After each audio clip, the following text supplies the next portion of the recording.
O Senhor é indulgente e favorável. Salmos 102. O bom dia. Desejo a você uma excelente segunda-feira e semana e que possamos permanecer na paz de nosso Senhor Jesus Cristo. Em nome do Pai, do Filho e do Espírito Santo. Amém. Recorramos sempre à poderosa intercessão de Maria Santíssima, nossa Mãe, e de São José, o Justo. E na liturgia de hoje celebramos o ofício da memória dos protomártires da Igreja de Roma.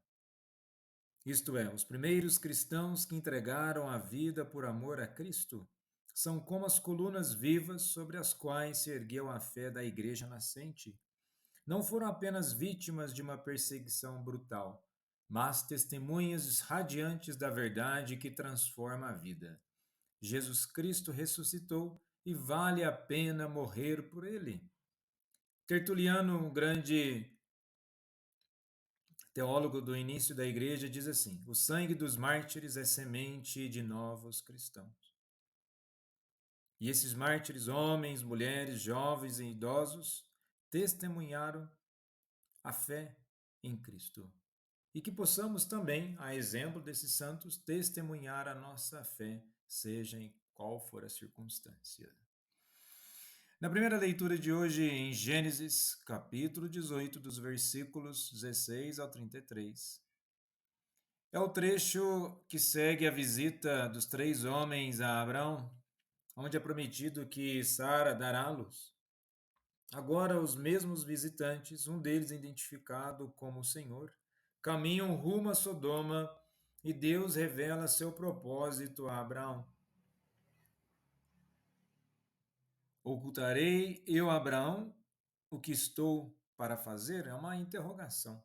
Aqui temos um vislumbre da amizade entre Deus e Abraão.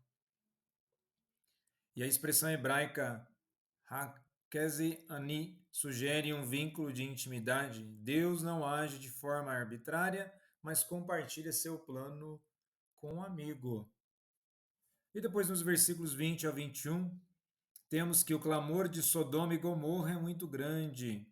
Clamor de opressão, dor e injustiça indica que o pecado de Sodoma não era apenas moral e individual, mas estrutural e social, violência, injustiça contra o pobre, orgulho e indiferença. E Abraão permanece diante de Deus e intercede. O verbo hebraico nigash, aproximou-se, tem sentido de que entra em súplica, quase como em tribunal. Abraão assume o papel do justo que defende a cidade. E Abraão negocia com Deus partindo de 50 justos até 10. E a estrutura da oração mostra ousadia confiante, ele fala com humildade, mas sem medo, reconhecimento da justiça divina, não fará justiça o juiz de toda a terra, e crescimento espiritual. Abraão não busca apenas salvação pessoal, mas coletiva.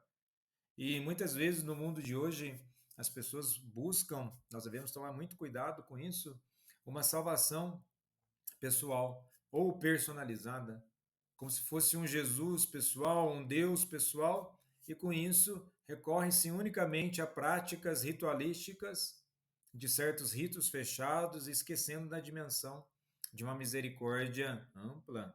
Ampla não no sentido de permissiva, ampla pensando em muitas pessoas. E Deus é justiça e misericórdia ao mesmo tempo. Ele examina antes de condenar. A justiça divina não é arbitrária, mas responde ao clamor dos inocentes. E nós podemos refletir e até perguntar quantas Sodomas existem hoje?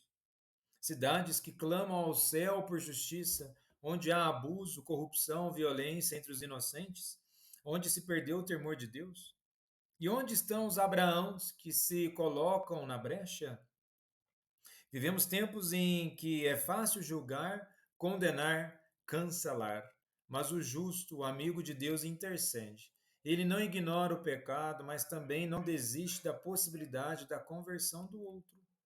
O que o mundo precisa hoje não é de mais juízes humanos, mas de intercessores que se colocam diante de Deus em oração e ação para salvar cidades inteiras. E é muito interessante pensar nessa postura de Abraão, que ele se coloca como intercessor, se preocupando com as pessoas. Essa é a prática da fé, se preocupar com as pessoas. E podemos também nos perguntar: nós temos rezado pela nossa cidade, pelo nosso bairro? Nós temos nos colocado em situações de dificuldade para ajudar? E nós temos coragem de dizer: Senhor, se houver um justo, salva-os por amor? É preciso colocarmos cada vez mais em uma postura misericordiosa. E nesse sentido, no Evangelho de hoje, em Mateus, capítulo 8, dos versículos 18 ao 22, Mateus apresenta um momento de decisão. Jesus, percebendo a multidão, decide atravessar para o outro lado. Imagem da travessia do conforto para o desconhecido. E a fé começa com o deslocamento. E no versículo 19 está: Eu te seguirei. Qual que é o contexto dessa palavra? Vendo uma multidão ao seu redor, Jesus mandou passar para uma outra margem. Então o mestre da lei aproximou-se e disse: Mestre, eu te seguirei aonde quer que tu vás. Jesus lhe respondeu: as raposas têm suas tocas e as aves do céu têm seus ninhos, mas o filho do homem não tem onde reclinar a cabeça. Um outro dos discípulos disse a Jesus: Senhor, permite-me que primeiro eu vá sepultar meu pai. Mas Jesus lhe respondeu: Segue-me e deixa que os mortos sepultem os mortos. Isso em nenhum momento mostra uma frieza de Jesus. Aqui está dizendo que a nossa adesão à fé não pode ser uma precipitação emocional. Não pode ser só no sentido de ver a glória e não o peso. Jesus responde com um choque de realidade. O seguimento não é um romance espiritual, mas um caminho de desinstalação radical. E vejamos, quando Jesus diz que ele não tem nem onde reclinar a cabeça, é apontando exatamente pela dificuldade do seguimento a Jesus. Muitas pessoas querem um Jesus fácil, um Jesus light. A partir da década de 70 foi construída uma imagem de um Jesus New Age da nova era, como se ele fosse um guru espiritual. Jesus não é um guru espiritual. E o que Jesus está apontando ao responder para um dos discípulos? Deixai que os mortos sepultem seus mortos. Teologicamente, Jesus está dizendo: a vida nova do reino não pode esperar o tempo dos mortos, isto é, daqueles que vivem apenas pelas obrigações naturais, sociais, afetivas. Cristo não nega o luto, mas afirma que o chamado à vida eterna é mais urgente que o ciclo biológico da morte. A fé é uma decisão, é um mergulho no eterno, e o eterno ele não se apresenta por imediato. Precisamos ter confiança nas palavras de Jesus. E Jesus, sendo esse homem em movimento, ele nos aponta para um outro detalhe muito importante, principalmente onde nós temos uma fé domesticada, onde Jesus muitas vezes se torna um consultor espiritual, um produto de conforto, mas nesse evangelho Jesus se mostra desinstalador de existências, exigente, inquietante. O verdadeiro seguimento de Cristo começa quando deixamos de perguntar: o que eu ganho? E começamos a perguntar: a quem eu devo entregar a tudo? Essa entrega pode significar deixar um vício de estimação, romper com relações que nos afastam de Deus, ou simplesmente dizer: Senhor, eu confio, mesmo sem entender.